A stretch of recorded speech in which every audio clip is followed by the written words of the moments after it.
జనాలు నా గురించి చాలా దారుణంగా మాట్లాడుకునేవారు. ఓ ఆ సైకోను చూడండి, వాడు మనందరినీ చంపేస్తాడు అనేవారు. మూవీ రీక్యాప్స్కు స్వాగతం. ఈరోజు నేను మీకు 2019 నాటి కామెడీ డ్రామా చిత్రం జోజో రాబిట్ గురించి చూపించబోతున్నాను.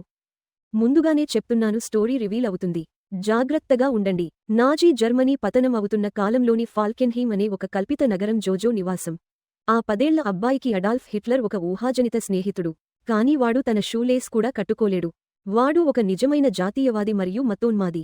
నాజీ ఆదర్శాలతో నిండిపోయి యుద్ధ సమయంలో తన దేశానికి సహాయం చేయడానికి ఆతృతగా ఉన్నాడు. అందుకే తన స్నేహితుడు జోర్కేతో కలిసి హిట్లర్ యూత్ యొక్క జూనియర్ విభాగమైన జంక్ఫోల్క్లో చేరుతున్నాడు. వారు వారాంతమంతా కెప్టెన్ క్లెంచ్, నార్ఫ్, అతని అసిస్టెంట్ ఫ్రెడ్డీ ఫింకెల్ మరియు జర్మన్ అమ్మాయిల లీగ్ బాధ్యతలు చూసే ఫ్రైలిన్ రోమ్ ఆధ్వర్యంలో నడిచే క్యాంపులో గడుపుతున్నారు. పిల్లలకు వాళ్ల సైజు యూనిఫామ్లు మరియు ఒక ప్రత్యేకమైన ఖడ్గాన్ని ఇచ్చి గ్రెనేడ్ విసరడం, కందకాలు తవ్వడం, మ్యాప్ చదవడం మరియు గ్యాస్ నుండి రక్షణ పొందడం వంటి వివిధ కృత్యాలను అనుభవించడానికి తీసుకెళ్లే ముందు ఇవన్నీ ఇస్తారు. కనీసం అబ్బాయిలకైనా ఇస్తారు. అమ్మాయిలకేమో గాయాలకు కట్టుకట్టడం, పడకలు సర్దడం మరియు గర్భం దాల్చడం ఎలాగో నేర్పిస్తారు. యూదుల గురించి వివరించడం మరియు పుస్తకాలను తగలబెట్టడం వంటి పనుల్లో జోజో బాగానే చేస్తాడు. కానీ ముఖాముఖి పోరాటం విషయానికి వస్తే వాడు భయపడి దాక్కుంటాడు. ఇది పెద్ద అబ్బాయిల దృష్టిలో పడుతుంది. చంపడం ఎలాగో నేర్చుకోవాల్సిన సమయం వచ్చినప్పుడు ఈ టీనేజర్లు జోజో ఎంత సంకోచిస్తున్నాడో చూసి ఒక కుందేలును అతని చేతుల్లో పెట్టి దాన్ని చంపి చూపించమని అడుగుతారు. తనకు భయం లేదని జోజో ఒట్టు వేస్తాడు. కాని వాడు దాన్ని చంపలేక కుందేలును వదిలేయడానికి ప్రయత్నిస్తాడు. అయితే ఆ టీనేజ్ అబ్బాయి అది పారిపోకముందే పట్టుకుని దాన్ని చంపేస్తాడు. ఆపై జోజో చేతకానితనాన్ని చూసి ఎగతాళి చేస్తాడు. వాడు చిన్న కుందేలులా భయపడ్డాడని వాడిని జోజో రాబిట్ అని పిలవడం మొదలుపెడతారు. అది వాడికి బాధ కలిగించి అడవిలోకి పరుగెత్తేలా చేస్తుంది. వాడు ఒక చెట్టు వేరుపై కూర్చుని ఏడుస్తుండగా ఊహాజనిత హిట్లర్ ప్రత్యక్షమై కుందేళ్లు నిజానికి చాలా ధైర్యవంతులని చెప్తాడు. అవి క్యారెట్ల కోసం ప్రతిరోజూ బయటకు వెళ్తాయి మరియు పట్టుబడకుండా చాలా తెలివిగా ఉండాలి. ఒక శక్తివంతమైన కుందేలులా ఉండమని హిట్లర్ ప్రోత్సహించడంతో జోజో తిరిగి క్యాంపుకు వెళ్తాడు. అక్కడ క్లెంచ్, నార్ఫ్ పర్యవేక్షణలో పిల్లలకు గ్రెనేడ్లు విసరడం నేర్పిస్తున్నాడు. జోజో అతని పక్కనుండి వెళ్తూ అతని చేతిలో ఉన్న గ్రెనేడ్ను దొంగిలించి అడవిలోకి పరుగెత్తుతాడు. అక్కడ వాడు గ్రెనేడ్ను ఎంత దారుణంగా విసురుతాడంటే అది ఒక చెట్టుకు తగిలి తిరిగి వచ్చి వాడి కాళ్ల దగ్గర పడి ముఖం మీద పేలుతుంది. జోజో స్పృహ కోల్పోతాడు. కాని ప్రజలు తనను ఆసుపత్రికి తీసుకెళ్లడం మరియు అతని తల్లి రోజీ తనను చూడటానికి వస్తున్నట్లు కొన్ని అస్పష్టమైన గుర్తులు ఉంటాయి. కొన్ని రోజుల తర్వాత అతను తన గదిలో నిద్రలేస్తాడు. మంచం మీద నుండి దిగగానే అతను గమనించిన మొదటి విషయానికి తన కాలు కుంటుపడటం. రెండవది అద్దంలో చూసుకున్నప్పుడు తన ముఖం మీద ఉన్న మచ్చలు. అతని తల్లి అతన్ని చూడటానికి వచ్చి హత్తుకుని తండ్రి లేకపోయినా మరియు సోదరి ఇంగా చనిపోయినా తాను ఉన్నానని గుర్తుచేస్తుంది. అతనికి మళ్లీ యూనిఫాం వేయించిన తర్వాత రోజీ జోజోను తిరిగి యంగ్ ఫోల్క్ హెడ్ క్వార్టర్స్కు తీసుకెళ్తుంది. అక్కడ క్లెంచ్, నార్ఫ్ విచిత్రంగా ఫింకెల్కు తినిపిస్తూ కనిపిస్తాడు. నిర్లక్ష్యం కారణంగా క్లెంచ్, నార్ఫ్ అప్పటికే పదవిలో తగ్గించబడ్డాడు. కాని రోజీ అతన్ని మోకాళ్లతో కొట్టి జోజోకు ఏదో ఒక పని ఇవ్వాలని, అది మైదానంలో కాకపోయినా పర్వాలేదు కాని అతను అందరితో కలిసి ఉండేలా చూడాలని మాట తీసుకుంటుంది. జోజోకు పట్టణం చుట్టూ ప్రచార పోస్టర్లు వేయడం మరియు సైన్యంలో చేరమని నోటీసులు ఇచ్చే పని అప్పగిస్తారు. అతను ఆ పనిని చాలా ఉత్సాహంగా చేస్తాడు. ఒక మధ్యాహ్నం పనిలో ఉండగా బహిరంగ ప్రదేశంలో ఉరితీయబడిన ఒక గుంపును చూస్తూ నిలబడిన తన తల్లిని చూస్తాడు. వారు ఏం చేశారని జోజో అడిగితే వారు చేయగలిగింది చేశారని ఆమె సమాధానం ఇస్తుంది. తర్వాత అతను ఇంటికి వెళ్ళినప్పుడు అతని తల్లి అక్కడ ఉండదు. తన సోదరి గది నుండి శబ్దాలు రావడంతో అతను కంగారు పడతాడు. అతను దర్యాప్తు చేయడానికి గదిలోకి వెళ్తాడు మరియు గోడవరకు వెళ్లే ఒక వింత గుర్తును నేలపై చూస్తాడు. దానిలోకి తన చాకును దూర్చి గోడలోని ఒక నకిలీ విభాగాన్ని తెరవగలుగుతాడు. దాని వెనుక ఒక వ్యక్తి పాకడానికి సరిపడా ఖాళీ స్థలం మరియు చుట్టూ రకరకాల వస్తువులు పడి ఉన్నాయి. దాని చివరిలో ఒక చిన్న అమ్మాయి ఎల్సా కోర్ను చూసి అతను షాక్ అవుతాడు. అతను భయంతో కేకలు వేస్తూ ఇల్లంతా పరుగెత్తుతుంటే ఆమె అతని వెంటే వస్తుంది. అతను ప్రధాన ద్వారం దగ్గరకు వెళ్తుండగా ఆమె అతన్ని పట్టుకుని గోడకు అదిమి పడుతుంది. అతని చాకు తన దగ్గరే ఉందని చూపిస్తూ తాను యూదురాలినని ఒప్పుకుంటుంది. కాని రోజీ తన ఇంట్లో దాక్కోమని ఆహ్వానించడం వల్లే అక్కడ ఉన్నానని చెప్తుంది. జోజో ఆమె గురించి ఎవరికైనా చెబితే అతను మరియు రోజీ తనకు సహాయం చేశారని చెబుతానని ఎల్సా బెదిరిస్తుంది. దీనివల్ల వారు కూడా చంపబడతారు. ఆమె చాకు తీసుకుని తన దాక్కునే చోటికి వెళ్లిన తర్వాత జోజో తన గదికి వెళ్లి ఊహాజనిత హిట్లర్తో తన మార్గాల గురించి చర్చిస్తాడు. ఆమెతో చర్చలు జరపడమే మంచిదనే ముగింపుకు వచ్చి తనను తాను రక్షించుకోవడానికి ఒక కిచెన్ చాకు మరియు ఒక గిన్నె పట్టుకుని ఎల్సాను వేరే చోటు వెతుక్కోమని చెప్పడానికి తన సోదరి గదికి తిరిగి వెళ్తాడు. అయితే ఆమె వెనుక నుండి వచ్చి అతన్ని భయపెట్టినప్పుడు అతను మళ్లీ కంగారుపడతాడు. ఆమె వంటింటి కత్తిని కూడా తీసుకుని అతన్ని గది బయటకు గెంటేస్తుంది. జోజో మళ్లీ తన ఊహాలోకంలోని హిట్లర్తో విషయాలను చర్చిస్తాడు. ఎల్సాకు సురక్షితంగా ఉన్నాననే నమ్మకం కలిగించి ఆమె జాగ్రత్తను వదిలేలా చేయాలని వారు ఒక నిర్ణయానికి వస్తారు. రోజీ సాయంత్రం ఇంటికి తిరిగి వచ్చినప్పుడు పైన ఎవరో ఉన్నట్టు శబ్దాలు వస్తున్నాయని జోజో చెబుతాడు. కానీ అవి ఎలుకలై ఉంటాయని ఆమె అంటుంది. రోజీ జోజోను నిద్రపుచ్చిన తర్వాత ఎల్సా దగ్గరకు వెళ్లి జాగ్రత్తగా ఉండమని చెబుతుంది. ఏదైనా జరిగితే తన కొడుకు కంటే ఎల్సాను కాపాడటం సాధ్యం కాదని ఆమె స్పష్టం చేస్తుంది. కనీసం ఒక్క వ్యక్తి బతికున్నా సరే వారు ఓడిపోతున్నట్టేనని ఆమె ఎల్సాకు గుర్తు చేస్తుంది. మరుసటి రోజు జోజో స్విమ్మింగ్ పూల్కు వెళ్తాడు. అది తన కాలికి మేలు చేస్తుందని అనుకుంటాడు. అక్కడ క్లెమ్స్ నార్త్ మరియు ఫింకెల్ కూడా ఉండటం అతను గమనిస్తాడు. వారు రోజీని చూసి భయపడుతూ ఒకరికొకరు దగ్గరగా కూర్చుంటారు. తన తల్లి వెళ్లిపోయాక జోజో వారి దగ్గరకు వెళ్లి తనకు యూదు వ్యక్తి కనిపిస్తే ఏం చెయ్యాలో అడుగుతాడు. దానికి సమాధానంగా గెస్టాపోకు ఫోన్ చేయమని వారు చెబుతారు. వారు ఆ యూదులను మరియు వారికి సహాయం చేసిన వారిని కూడా చంపేస్తారని అంటారు. అసలు యూదు వ్యక్తిని ఎలా గుర్తుపట్టాలో అని జోజో ఆశ్చర్యపోతాడు. దానికి క్లెమ్స్ నార్త్ తనకు కూడా తెలియదని, ఎవరో ఒకరు దీని గురించి పుస్తకం రాయాలని అంటాడు. ఇంటికి వెళ్లాక జోజో మళ్లీ ఎల్సాతో మాట్లాడటానికి ప్రయత్నిస్తాడు. ఇద్దరిలో ఎవరి విషయానికి బయటపడినా ఇబ్బందులు వస్తాయి కాబట్టి తామిద్దరూ సమానంగా ఉన్నామని అతను అంటాడు. తనకు యూదుల గురించి సమాచారం ఇస్తే తాను ఒక పరిశోధనాత్మక పుస్తకం రాస్తానని, అందుకు బదులుగా ఆమెను అక్కడ ఉండనిస్తానని చెబుతాడు. ఎల్సా దానికి ఒప్పుకుంటుంది. తమ ప్రజలు కూడా అతనిలాంటి వారేనని వివరిస్తుంది. కానీ అతను నమ్మడు కాబట్టి వారు డబ్బును ఆశించే దెయ్యాలని మరియు వారికి ఆహారం అంటే పడదని చెబుతుంది. తనకు ఆహారం తెప్పించుకోవడానికే ఆమె ఇలా చేస్తోందని జోజో వెంటనే గ్రహిస్తాడు. ఆర్యన్ జాతి గొప్పదని, యూదులు బలహీనులని అతను వివరించడం మొదలుపెట్టినప్పుడు ఎల్సా అతన్ని పట్టుకుని నోరు మూసి గట్టిగా ఊపుతుంది. తాము బలహీనులమేమీ కాదని అతనికి భయం కలిగేలా వివరించి మళ్లీ తన రహస్య ప్రదేశానికి వెళ్ళిపోతుంది.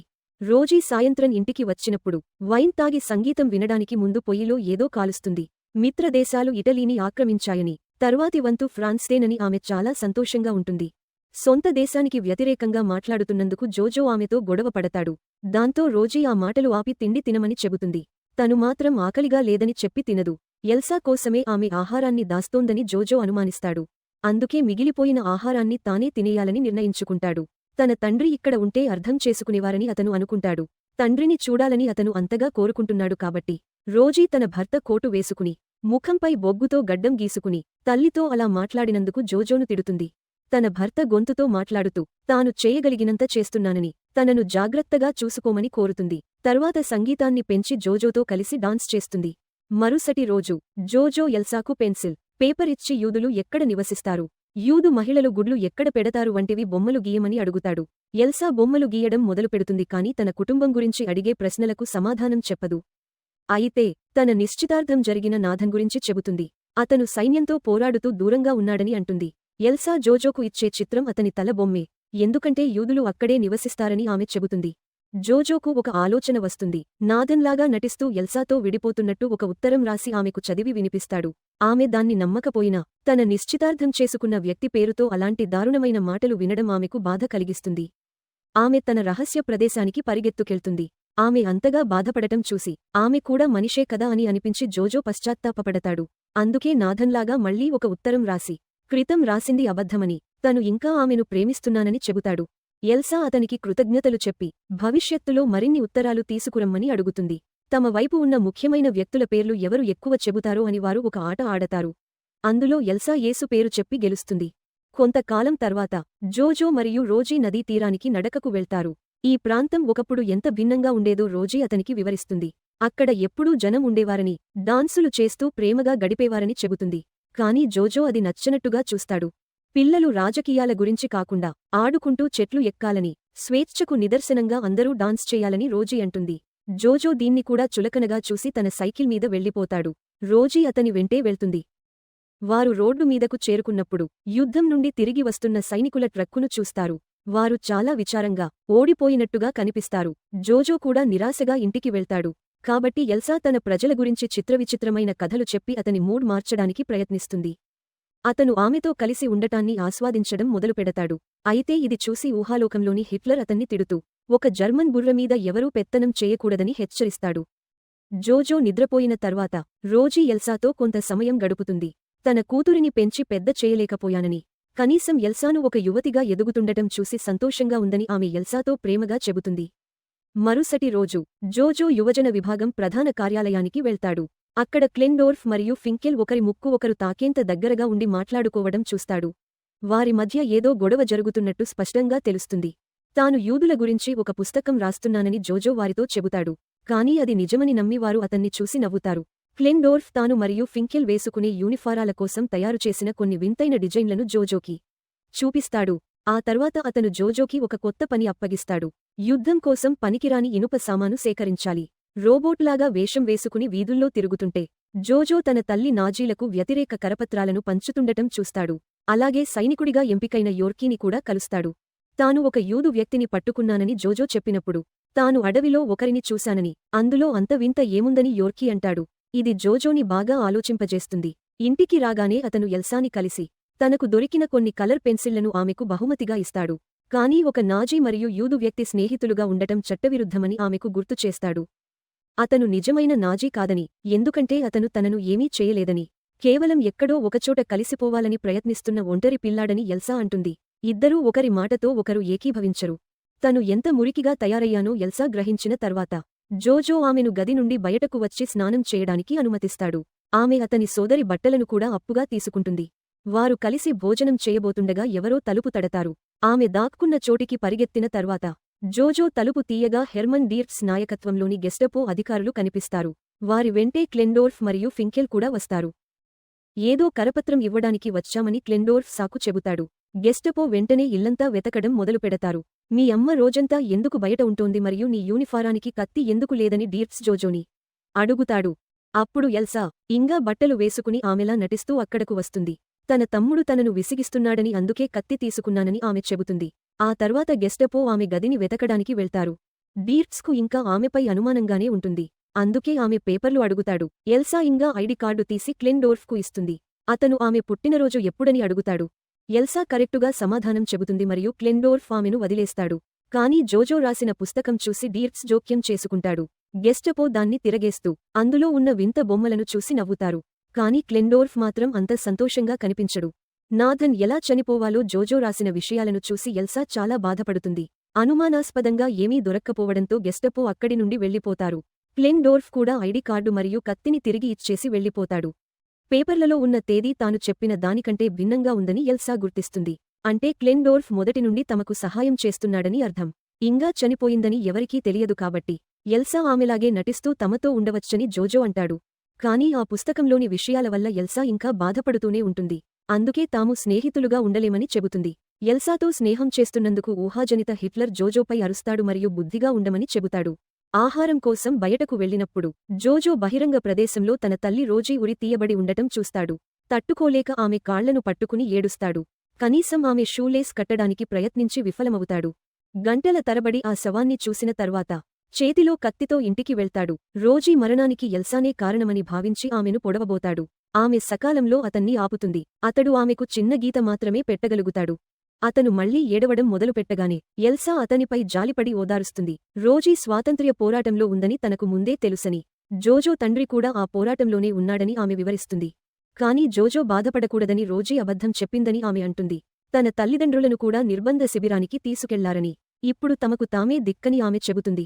జోజో చెత్త కుప్పల్లో ఆహారం వెతకడం ప్రారంభిస్తాడు మరియు నగరం రోజురోజుకు ఎలా నాశనమవుతుందో గమనిస్తాడు.